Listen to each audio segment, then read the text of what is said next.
नमस्कार, उत्तराखंड का ये खास बुलेटिन देख रहे हैं आप और मैं हूं शिपवन शर्मा। तो चलिए बिना किसी देरी के शुरुआत करेंगे बुलेटिन की। बिहार की सत्ता एक बार फिर नीतीश कुमार के हाथों में आ गई है। एनडीए के विधायकों की बैठक में उन्हें सर्वसम्मति से दल का नेता चुना गया, जिसका प्रस्ताव भारतीय जनता पार्टी नेता सम्राट चौधरी ने रखा और सभी विधायकों ने समर्थन दिया। इसके बाद नीतीश कुमार ने 10वीं बार बिहार के मुख्यमंत्री पद की शपथ ली। शपथ ग्रहण समारोह में प्रधानमंत्री नरेंद्र मोदी सहित एनडीए के शीर्ष नेता मौजूद थे और इस मौके पर उत्तराखंड के मुख्यमंत्री पुष्कर सिंह धामी भी समारोह में शामिल हुए और नीतीश कुमार को नई जिम्मेदारी के लिए शुभकामनाएं दी।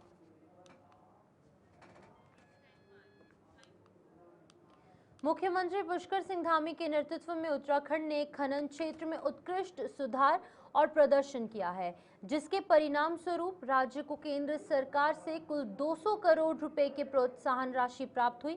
वर्ष 2025-26 की विशेष सहायता योजना यानी कि SASCI के तहत माइनर मिनरल रिफॉर्म्स में 100 करोड़ रुपए और SMRI रैंकिंग में दूसरे स्थान के लिए पहले 100 करोड़ रुपए मिले। राज्य ने 7 में से 6 प्रमुख सुधार मानकों को सफलतापूर्वक लागू कर दिया और प्रथम स्थान प्राप्त किया है। केंद्र ने 18 नवंबर 2025 को जारी ज्ञापित में इसकी पुष्टि भी की है।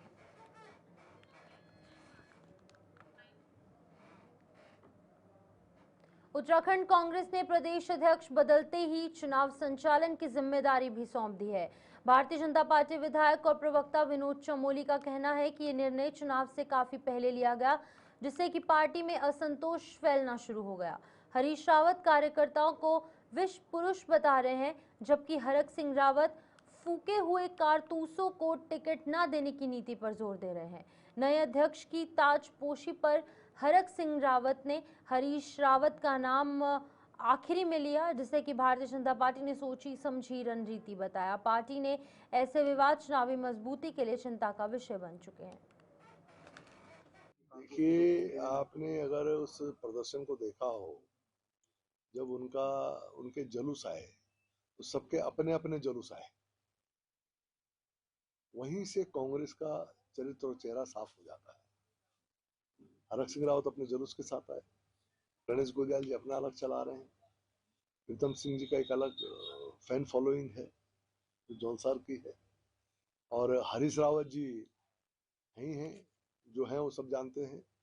और जिस तरह मंच का सीन था, जिस तरह वहां पर हुआ कि हरीश रावत जैसा वरिष्ठ नेता वहां बैठा हो और हरक सिंह जी बाद में कि मैं आपका नाम भूल गया था और तब जाके उनका नाम लेते हूँ, तो समझ सकते हैं कि कांग्रेस में हरीश रावत धीरे धीरे हाशिए पे जा रहे हैं। और उनके हाशिए पे जाने का मतलब है कि कांग्रेस में बहुत बड़ा विघटन होना। और आप देख पा रहे हैं इस चीज को कि सभी जिस तरह से बयान दे रहे हैं, विरोधाभासी बयान है सबके, एक दिशा में सब नहीं है।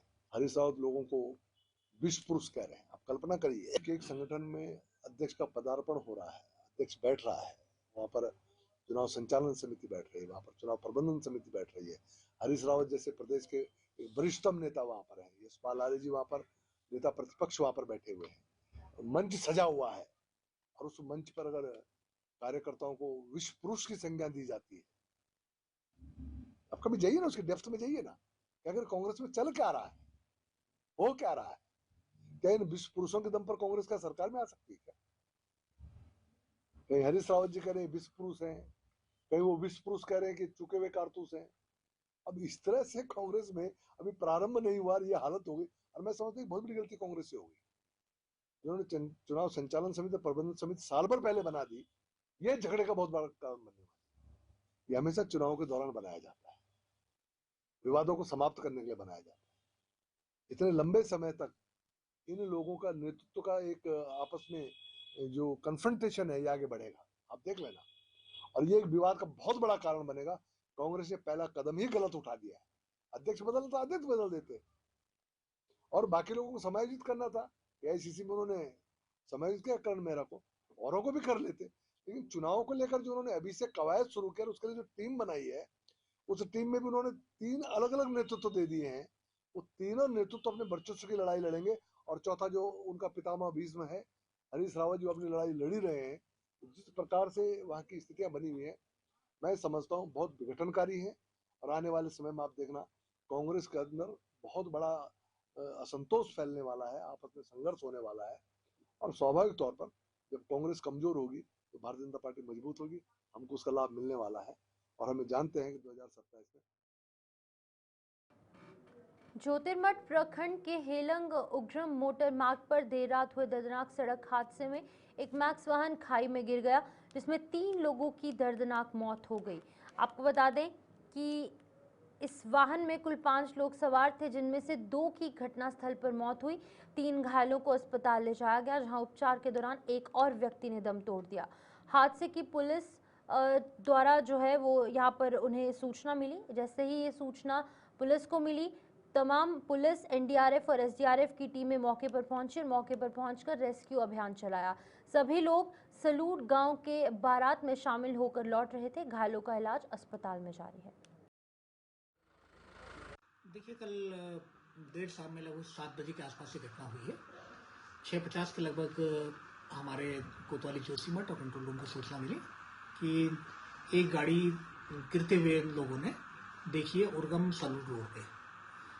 इस सूचना पे हमारी जोशीमठ थाने से टीम एसआई के नेतृत्व में वहाँ से रवाना हुई और काफ़ी क्योंकि दुर्गम रास्ता था नीचे, और जब ये लगा कि कोई गाड़ी दिख रही है नीचे तो उसके बाद एसडीआरएफ की टीम को बुलाया गया, हमारी जोशीमठ कोतवाली की टीम ने, और इन्होंने काफ़ी गहराई तक जाकर एक अच्छा अदम्य साहस का परिचय दिया। उसमें से 3 लोगों को वो जीवित वहाँ से निकाल पाए और इन 3 व्यक्तियों को, जिनमें कि उस वाहन का सुमो का ड्राइवर भी शामिल था, उनको चिकित्सालय भेजा गया। दुर्भाग्यवश 2 लोग उसमें सवारी जो लोग थे उनकी मृत्यु मौके पर ही हो गई। एक व्यक्ति को गोपेश्वर जिला चिकित्सालय रेफर किया गया था, जिसके बारे में बताया जा रहा है कि संभवतः उसकी भी मृत्यु हो गई है चिकित्सालय में। उत्तराखंड को खनन क्षेत्र में लगातार सुधारों का लाभ एक बार फिर बड़ी प्रोत्साहन राशि के रूप में मिला है। केंद्र सरकार ने खनन मंत्रालय ने वर्ष 2025-26 की विशेष सहायता योजना के तहत राज्य को, यहाँ पर आपको बता दें कि इससे पहले भी अक्टूबर में भी कई MSRI रैंकिंग में दूसरा स्थान हासिल करने पर राज्य को 100 करोड़ रुपए मिले थे। 18 नवंबर को जारी कार्यालय ज्ञापन में मंत्रालय ने स्पष्ट किया कि उत्तराखंड ने खनन क्षेत्र से जुड़ी प्रमुख सुधारात्मक प्रक्रियाओं को समय पर और प्रभावशाली तरीके से लागू किया है।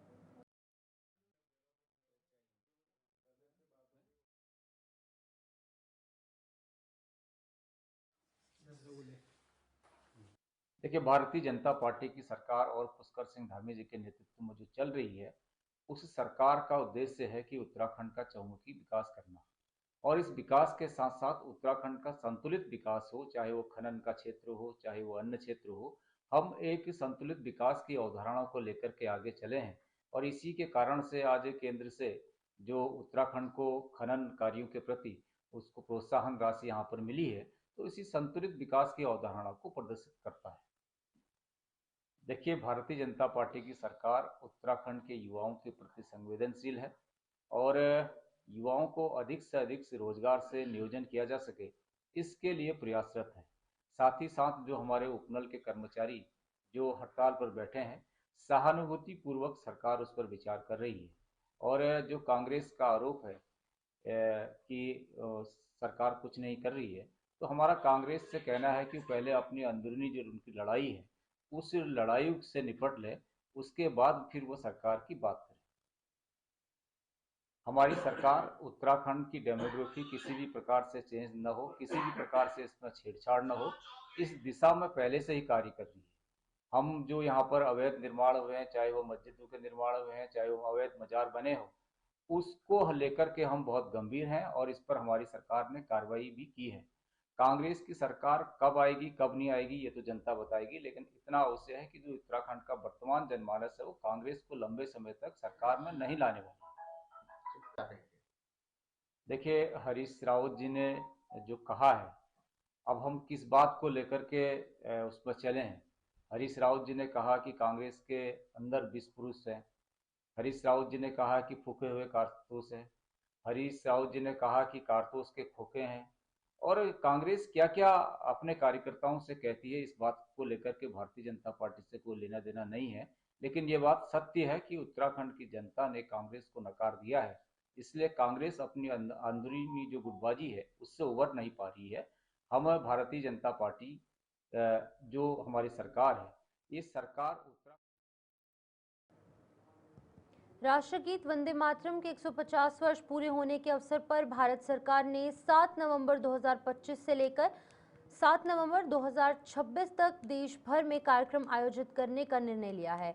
और इसी क्रम में भारतीय जनता पार्टी की प्रदेश महामंत्री दीप्ति रावत भारद्वाज ने बताया कि 26 नवंबर 2025 को संविधान दिवस के अवसर पर उत्तराखंड के 24,000 शिक्षण संस्थानों में वंदे मातरम गायन का विशेष कार्यक्रम आयोजित किया जाएगा। इस कार्यक्रम में भारतीय जनता पार्टी के सभी पदाधिकारी, स्कूल के छात्र और छात्राएं और अधिकारी भी भाग लेंगे। 7 नवंबर को यहाँ पर नवंबर में इसके तहत कई कार्यक्रम सफलतापूर्वक संपन्न किए जा चुके हैं। जो हमारे वंदे मातरम @150 यानी 150 वर्ष वंदे मातरम के पूरे हुए हैं 7 नवंबर को, उसको लेकर संविधान दिवस 26 नवंबर तक हमारे एक पूरे कार्यक्रम भारतीय जनता पार्टी ने देश भर में करने का आयोजन किया है। और कई जगह उत्तराखंड में भी हमने बहुत सारे स्थानों पे ये कार्यक्रम किए हैं। 7 नवंबर को तो हमने देहरादून और हल्द्वानी कार्यक्रम किए। हल्द्वानी में प्रदेश अध्यक्ष जी मौजूद रहे और देहरादून का जो कार्यक्रम था उसमें मुख्यमंत्री जी और साथ में सभी ब्यूरोक्रेट्स, ऑफिशियल सभी लोग यहाँ उपस्थित थे। तो इस तरीके से 7 नवंबर से जो हमारा कार्यक्रम शुरू हुआ और लगातार बहुत सारे स्कूल्स में, कॉलेजेस में जो हमारे बच्चे हैं वो कैसे इसमें डिबेट में, कंपटीशन में पार्टिसिपेट कर रहे हैं, इसको कैसे उनकी पूरी इस पर एक प्रैक्टिस चल रही है, अभ्यास चल रहा है कि पूर्ण वंदे मातरम उनको आए। और ऐसे ही हमारे प्रदेश के जो जितने स्कूल्स हैं, विद्यालय हैं, महाविद्यालय हैं, लगभग 24,000 से ज़्यादा जो हमारे स्कूल्स हैं, शिक्षण संस्थान हैं, वहाँ पर 26 तारीख को हमारा एक ही दिन और एक ही समय पर वंदे मातरम का संपूर्ण गायन एक होगा। मुझे लगता है ये भी एक बड़ा रिकॉर्ड ज़रूर बनेगा। तो ये 26 तारीख को इसका आयोजन है और वो इस कार्यक्रम के लिए सभी लोग उसमें जुटे हैं। उसमें जो चुने हुए प्रतिनिधि हैं वो भी वहाँ उपस्थित रहेंगे। स्कूल कॉलेज के जो हेड मास्टर हैं, जो प्रिंसिपल्स हैं, वो भी रहेंगे, टीचर्स रहेंगे, जो हमारे स्टूडेंट्स हैं वो उसको रहने वाले हैं और आगे जो उनके पेरेंट्स हैं कुछ वो भी रहेंगे, अभिभावक भी रहेंगे। लेकिन आज अभी 26 तक उनकी लगातार इसी को लेकर पूर्ण वंदे मातरम की अभ्यास। सरोवर नगरी नैनीताल की 110 करोड़ की सीवरेज योजना में कथित गड़बड़ी के आरोप लगते ही ग्रामीणों ने मोर्चा खोल दिया। आरोप है कि कार्यदायी संस्था ने सीवर पाइप को चौड़ा करने के बजाय पुराने पाइप के अंदर लेयर लगाकर और पतला कर दिया। 2022-23 में नैनीताल की मॉल रोड से रूसी बाईपास तक 900 मिलीमीटर डायमीटर की डीआई पाइप लगाने का टेंडर यहां पर 96.15 करोड़ में तिरुपति सीमेंट प्रोडक्ट्स की तरफ से दिया गया। शिकायत के बाद जिलाधिकारी ललित मोहन रयाल ने उच्च स्तरीय जांच के लिए समिति बनाने के निर्देश भी जारी किए हैं। ये एसटीपी जो सीवर ट्रीटमेंट प्लांट ये रूसी में बनना था, इसको हम शुरू दिन से समझ नहीं पाए और आज भी नहीं समझ पाए, क्योंकि 100 साल या 50 साल आगे की योजना बनाते हुए किसी भी लाइन का डाया चौड़ा करा जाता है, जबकि इसका ठीक उलट नैनीताल माल रोड में इसका डाया कम कर दिया गया। कहा कि इसमें एक लेयर ऐसी चढ़ा दी कि इस पाइप की लाइफ 50 साल आगे बढ़ गई है, लेकिन लाइफ तो बढ़ गई मान लेते हैं, लेकिन डाया तो घट गया। 600 को 900 करना था, यहाँ 600 को 550 कर दिया गया। हमने कहा था इसको 2 पार्ट में आप कीजिए, थोड़ा सा समय लगेगा आपको, 2 पार्ट में कर देंगे तो आधा इधर आधा ऊपर कर देंगे। तो ऊपर करने से गांव की एरिगेशन रिक्वायरमेंट भी पूरी हो रही थी, लेकिन इन्होंने हमको झांसे में लिया और गांव को झांसे में लिया और कहा कि हम यहाँ से लिफ्ट देंगे, आपको पानी को लिफ्ट करेंगे और आपकी एरिगेशन रिक्वायरमेंट पूरी करेंगे। हमने उस समय भी कहा इतना बड़ा प्रोजेक्ट बनना संभव नहीं है, जो नहीं हो सकता था, इसलिए ये पूरा प्लांट यहाँ पर ध्वस्त हो गया है। 110 करोड़ का ये प्रोजेक्ट था। ये मामला संज्ञान में आया है कि नैनीताल से रूसी के लिए जो सीवर लाइन है उसमें जो पाइपलाइन बिछाई जानी थी उसके डायमीटर में, उसके मेजरमेंट में गंभीर शिकायतें प्राप्त हो रही हैं। तो हम उसको एग्जामिन करवाएंगे। अदर डिवीज़न जो पेयजल निगम का है और उसमें एक एडमिनिस्ट्रेटिव अफसर एडीएम को भी रखेंगे। इनकी संयुक्त जांच रिपोर्ट उसमें हम तलब कर रहे हैं कि जो डीपीआर में जो मेंशन था धरातल पे क्या वो इम्प्लीमेंट हुआ या नहीं। अगर उसमें वेरिएशन पाए जाते हैं या जो शिकायत आ रही है उसमें सत्यता की पुष्टि होती है। देहरादून के सबसे व्यस्त घंटाघर और राजपुर रोड क्षेत्र में ट्रैफिक जाम से बड़ी राहत मिल रही है। परेड ग्राउंड में शुरू हुई ऑटोमेटेड पार्किंग के कारण अब वाहन सड़कों पर खड़े होने के बजाय पार्किंग में चलाए जा रहे हैं, जिससे कि ट्रैफिक सुचारू हो रहा है।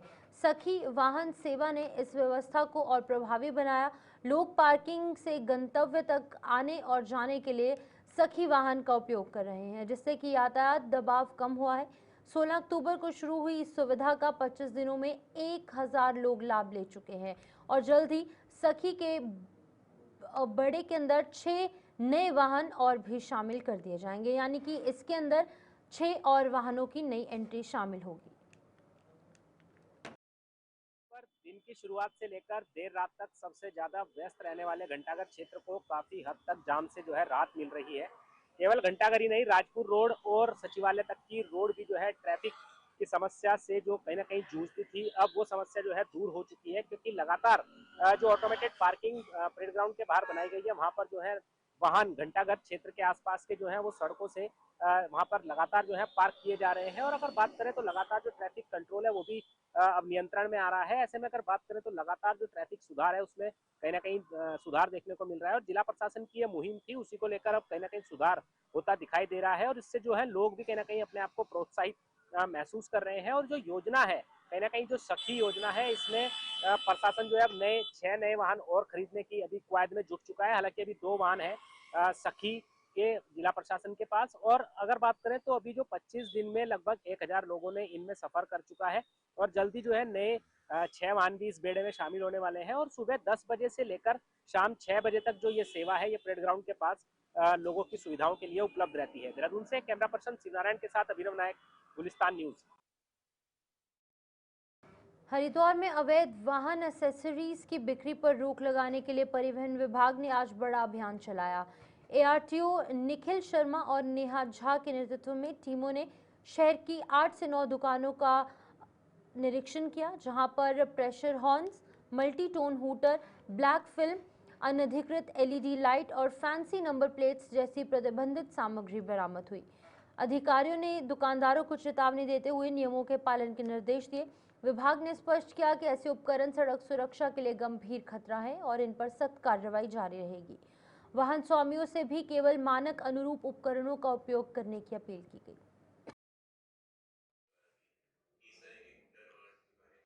देखिए, मोटर वाहन अधिनियम की धारा 182A के अंतर्गत जितने भी मोटर वाहन हमारे सड़क पे चलते हुए पाए जाते हैं, उनमें सिर्फ वही इक्विपमेंट्स लग सकते हैं जो कि मैन्युफैक्चरर ने सेंट्रल एजेंसी से अप्रूव कराए हुए होते हैं। लेकिन ऐसा इन्फोर्समेंट के दौरान भी और कई तरह से शिकायतें भी आ रही थी कि बहुत सारे वाहनों में प्रेशर हॉर्न लगे हैं या अवैध तरीके से हूटर लगे हुए हैं, फ्लैश लाइट्स लगी हुई हैं, जिसपे कि माननीय उच्चतम न्यायालय और माननीय उच्च न्यायालय ने भी समय समय पर ये आदेशित किया जाता रहता है उनके द्वारा भी कि इस तरह के हूटर और प्रेशर हॉर्न वगैरह जो है वो निकलवाए जाएं। उसी के क्रम में जो यहाँ पे सिंहद्वार के पास में एक मार्केट है जहाँ पे कार एक्सेसरीज का काफ़ी ज़्यादा व्यापार होता है, वहाँ पे हमने औचक निरीक्षण किया। कम से कम 8 से 9 जो ऐसी दुकानें थी वहाँ पे निरीक्षण किया गया और इस तरह के जहाँ पे भी इक्विपमेंट्स पाए गए हैं जो कि मानकों के अनुरूप नहीं थे या नहीं लग रहे हैं, उनको जब्त किया गया है। उनका अलग से एक निरीक्षण किया जाएगा और जो भी मानकों के अनुरूप होंगे सिर्फ वही जो इक्विपमेंट्स हैं वो विक्रेताओं को लौटाएंगे। उत्तराखंड विधानसभा चुनाव को 1.5 वर्ष बाकी होने के बावजूद मंगलौर विधानसभा क्षेत्र में हरियाणा के पूर्व कैबिनेट मंत्री करतार सिंह बढ़ाना ने सक्रियता दिखाते हुए दावा किया है कि वो क्षेत्र में वर्तमान विधायक काजी निजामुद्दीन से अधिक विकास कार्य करेंगे। उन्होंने बिहार में भारतीय जनता पार्टी की प्रचंड जीत को प्रधानमंत्री नरेंद्र मोदी के उनके प्रभाव से जोड़ा और कहा कि ये देश विदेश में उनकी लोकप्रियता का परिणाम है।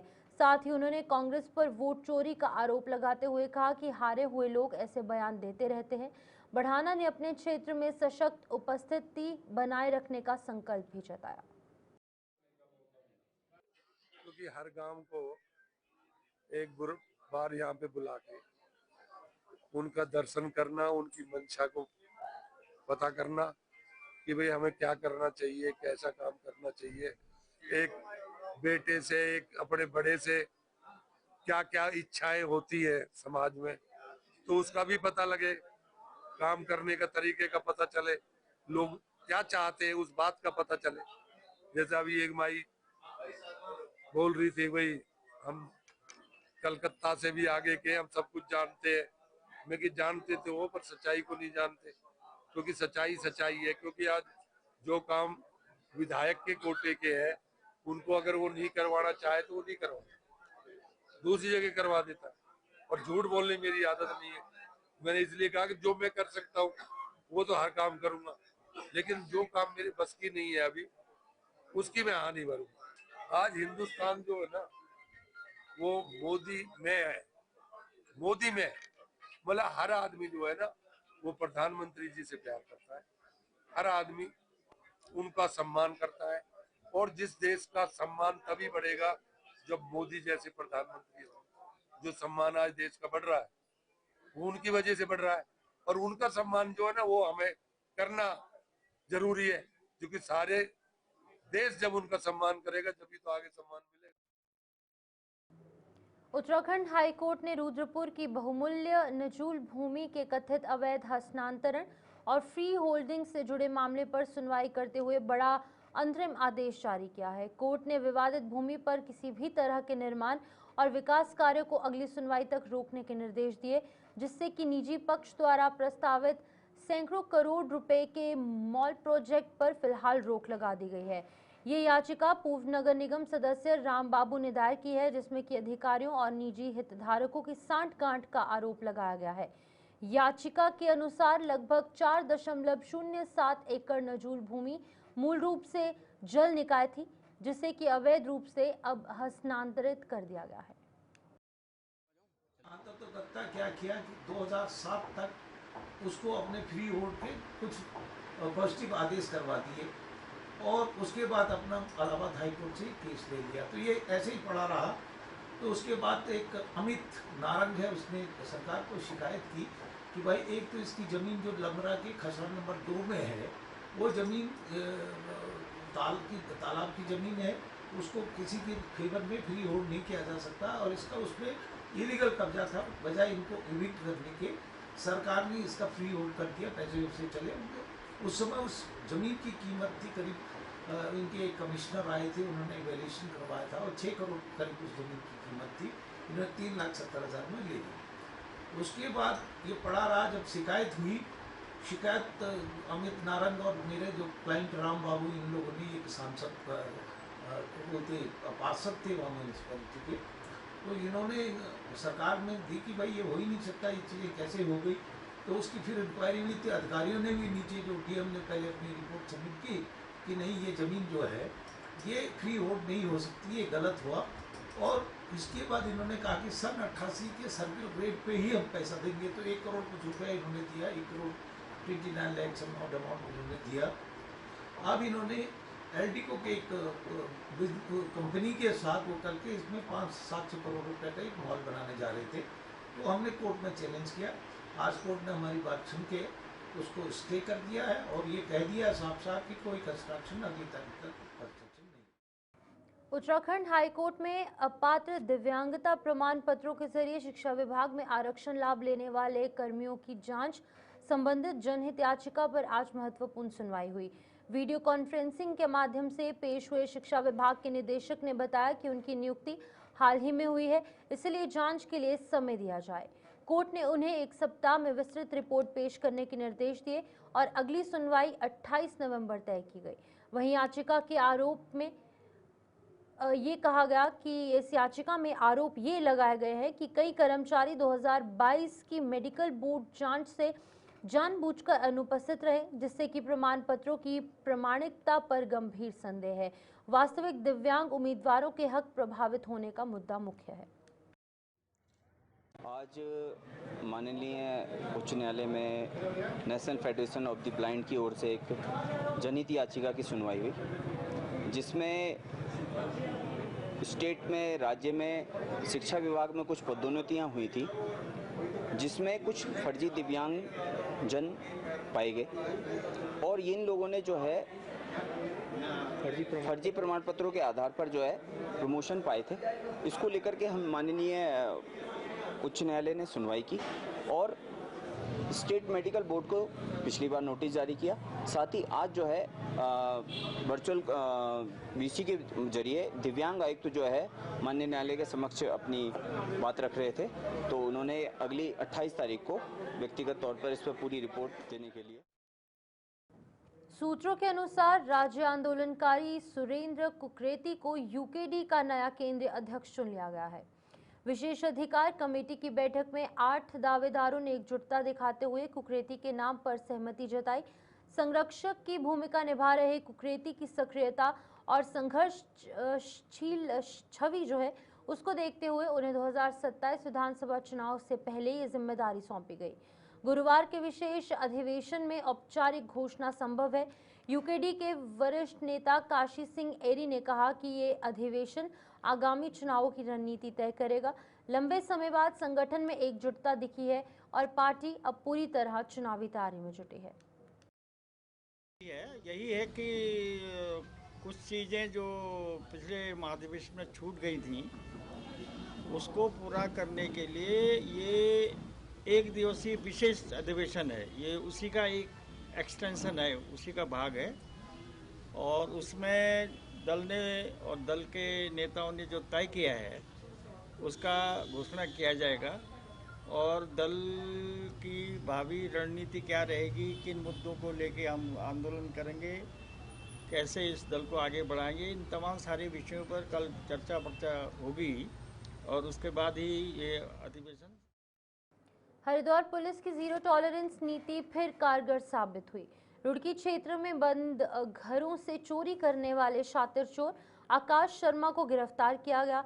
आरोपी ने शेयर मार्केट में नुकसान और बढ़ते कर्ज के चलते चोरी करना शुरू किया था। पुलिस ने 17 नवंबर को हुई शिकायत के बाद तुरंत जांच शुरू की और सीसीटीवी फुटेज और मुखबिरों की मदद से आरोपी का पता लगाया। 18 नवंबर को उसे हिरासत में लिया गया और पूछताछ में चोरी की वारदातें स्वीकारी गई। वहीं आरोपी की निशानदेही पर करीब 15 लाख रुपए मूल्य के सोने के आभूषण बरामद किए गए हैं और आरोपी के खिलाफ विधिक कार्रवाई की जा रही है।